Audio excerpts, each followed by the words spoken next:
Hola, salut à tous. Le top 10 Oricon des meilleurs mangas sur la semaine est là et ça va du 27 janvier au 2 février.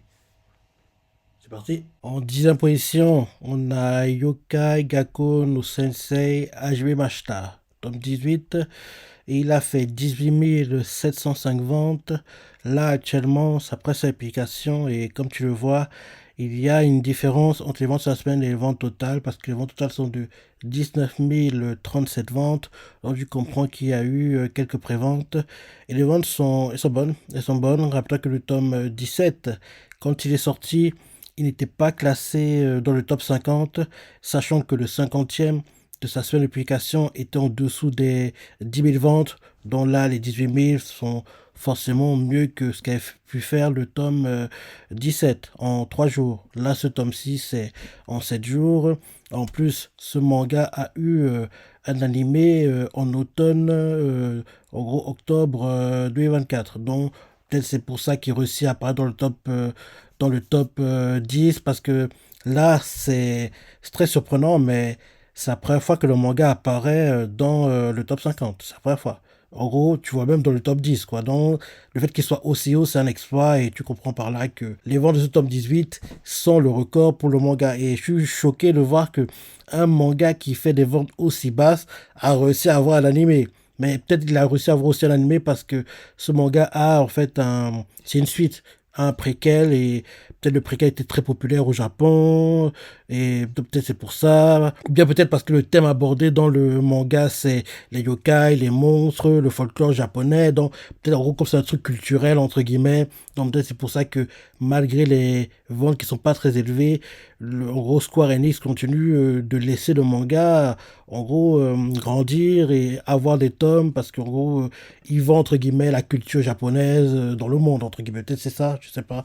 Parce que c'est très bizarre qu'un manga qui performe aussi mal ait réussi d'abord à rester toujours publié et derrière réussi à avoir un animé. Donc c'est très surprenant. Ensuite, en 9e position, on a Supa no Ura de Yanis Ufutari, tome 6, édition limitée. Et il a fait 19 620 ventes. Ça augmente sa vente à 47 414 ventes. Il a perdu 6 places par rapport à son dernier classement et là actuellement c'est sa deuxième application. Rappelez que le tome 4, parce que faut pas oublier que le tome 4 c'est le dernier tome du manga à avoir une édition limitée.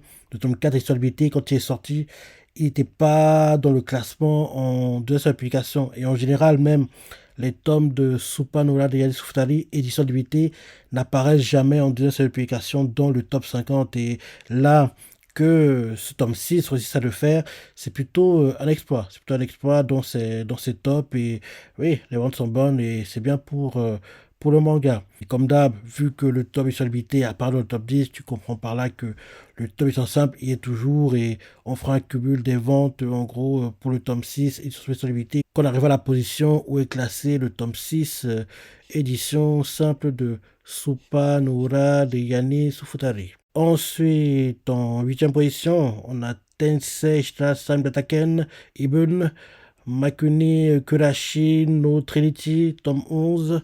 C'est un spin-off, quoi. Et il a fait 21 649 ventes. Là, actuellement, ça presse l'application. Bonne vente pour le manga. Rappelez que le tome 10, il a fait 15 950 ventes. Le tout en 6 jours. Là, ce tome 6 vente en 4 jours. Ensuite, en 7e position, on a Kizumono no Anayome, tome 6. Il a fait 24 833 ventes. Là, actuellement, ça presse l'application. Légère baisse dans les ventes du manga, après que le tome 5, il avait fait 25 809 ventes, le tout en 5 jours. Là, ce tome 6 vente en 4 jours. En plus de ça, ce manga a un tome édition limitée.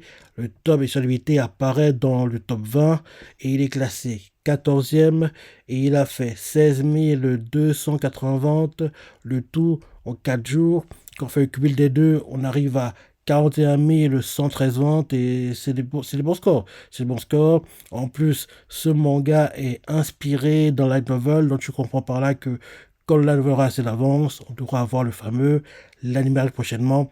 Et en plus de ça, il arrive en France prochainement, précisément le 7 mai 2025. Donc le tome 1 arrive chez Pika en France en début mai, donc c'est bien pour le manga. Ensuite, en sixième position, on a Supa no Ura de Yasu Futari, tome 6, et il a fait 26 542 ventes.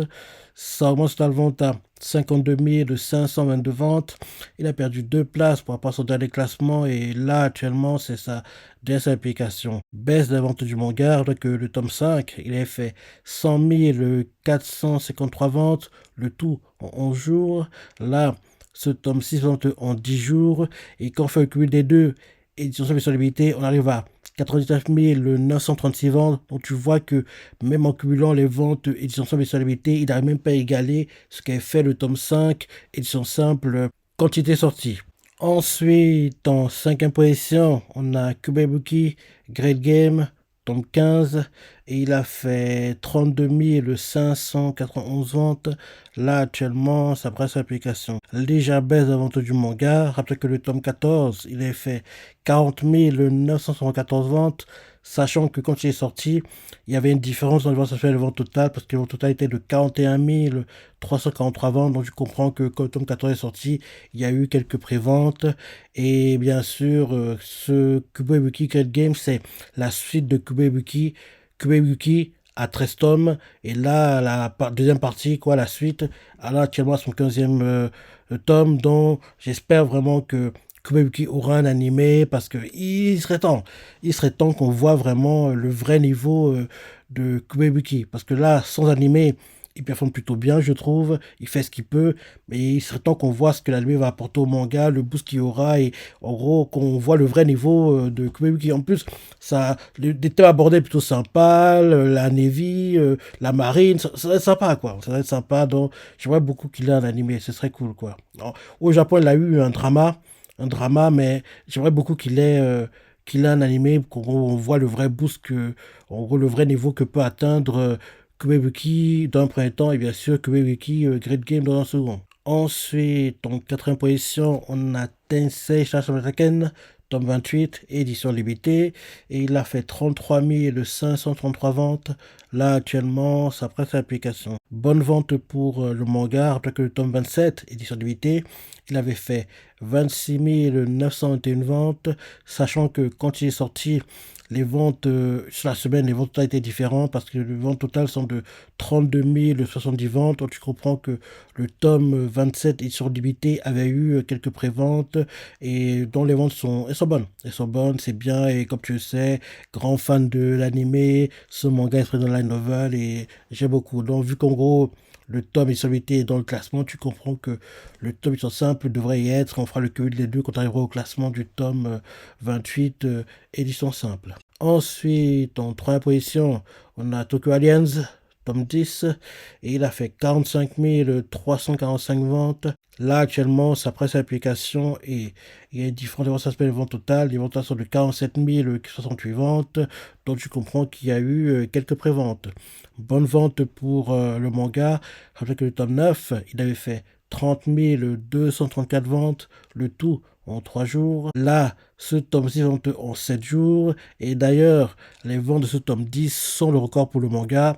L'ancien record était tenu par le tome 5 qui avait fait 44 241 ventes, le tout en 5 jours. Et le nouveau record par le tome 10 qui a fait 45 345 ventes, le tout en 7 jours. Ensuite, en deuxième position, on a Oi Torisama Niwa Naremashita no de Konyakusha Oshishu, tome 2.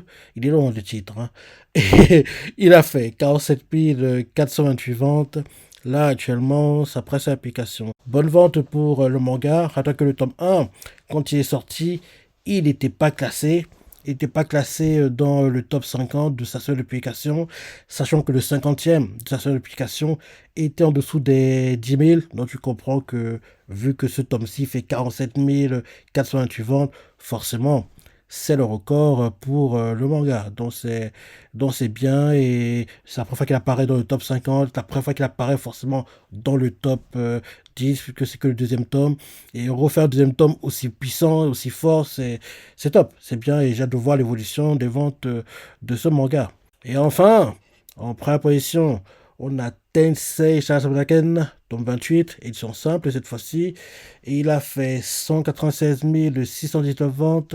Là, actuellement, sa presque application. Baisse de vente du manga, après que le tome 27, édition simple, il avait fait 221 025 ventes, sachant que le tome 27, édition simple, a en gros une différence entre les ventes totales, parce que les ventes totales sont de 121 907 ventes, donc tu comprends qu'il y a eu quelques préventes.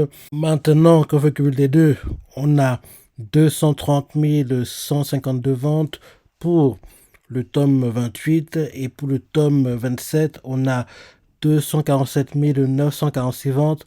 Quand on n'ajoute pas les préventes, mais qu'on ajoute les préventes, on a 254 037 ventes. Donc tu vois que quoi qu'il arrive, les ventes du tome 28 sont en baisse par rapport à celles du tome 27, prévente ou pas. Donc en gros, voilà pour le top 10 des Berugas sur la semaine. Maintenant, pour le top 10, tout confondu, en première position, on a Tensei Shashaken avec 235 552 ventes. En deuxième position, on a Bédaliste avec 93 205 ventes. La meilleure contribution des ventes du manga, c'est top. En troisième position, on a Sakamoto Days et 75 714 ventes. En quatrième position, on a Dandadan et 74 417 ventes. En cinquième position, on a Jutsu Kaisen et 62 822 ventes. En sixième position, on a Jibaku Shonen Anakokun avec 56 405 ventes. En septième position, on a Tokyo Aliens avec 52 566 ventes. En huitième position, on a Supa Nora de Yani Su Futari avec 51 371 ventes. En neuvième position, on a Oitori-sama ni wa naremashita no de Konyakusha Oshishu. Très long ce titre, hein, avec 50 709 ventes. Et en dixième position, on a Kizumono no Anayome avec 45 435 ventes. Dans ce top 10, les mangas qui ont des animés ou pas: Tenshura, animé; Pédaliste, animé; Sakamoto Days, animé; Dandadan, animé; Jujutsu Kaisen, animé; Anakokun, animé; Tokyo Aliens, c'est trop tôt, mais il en aura un, je pense. Supa Nora de Futari, c'est trop tôt, mais il en aura un, je pense aussi. Oitori-sama ni wa naremashita no de Konyakusha Oshishu, c'est trop tôt vu qu'il n'y a que deux tomes, mais vu comment il performe, je pense que logiquement, qu'elle aura assez d'avance, on devra avoir le fameux. L'animé arrive prochainement. Et Kishimono no Anayome, 6 tomes, c'est trop tôt, mais il doit avoir un animé parce qu'en plus, vu comment il performe bien et il est à la base originaire dans light novel, donc quand il aura assez d'avance, je vois bien avoir un animé. Dans ce top 10, c'est manga qui devrait dans le top 10 de moitié d'année, qu'on aura deuxième moitié du mois de mai. Logiquement, sont Sakamoto Days, Dandadan et Jujutsu Kaisen. Donc logiquement, 3 voire 4. Je dirais Médaliste peut-être, parce que Médaliste, on dirait pas comme ça, mais il performe plutôt bien. Il performe plutôt bien et peut-être Médaliste aura son mot à dire, hein, parce que l'animé, on se rend pas compte, mais il booste pas mal les ventes du manga, quoi. Donc, c'est intéressant de voir en gros ce qu'il va faire.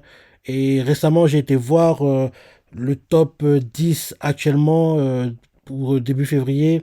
Jusqu'à Sen est le meilleur vendeur actuellement. En 2, c'est Dandadan. En 3, c'est My Hero Academia. En 4, c'est Blue Lock. En 5, c'est Blue Box. En 6, c'est Kingdom. En 7, c'est Oshiroko. En 8, c'est Sakamoto Days. En 9, c'est Anakokun. Et en 10, c'est Kusuya no Itorigoto.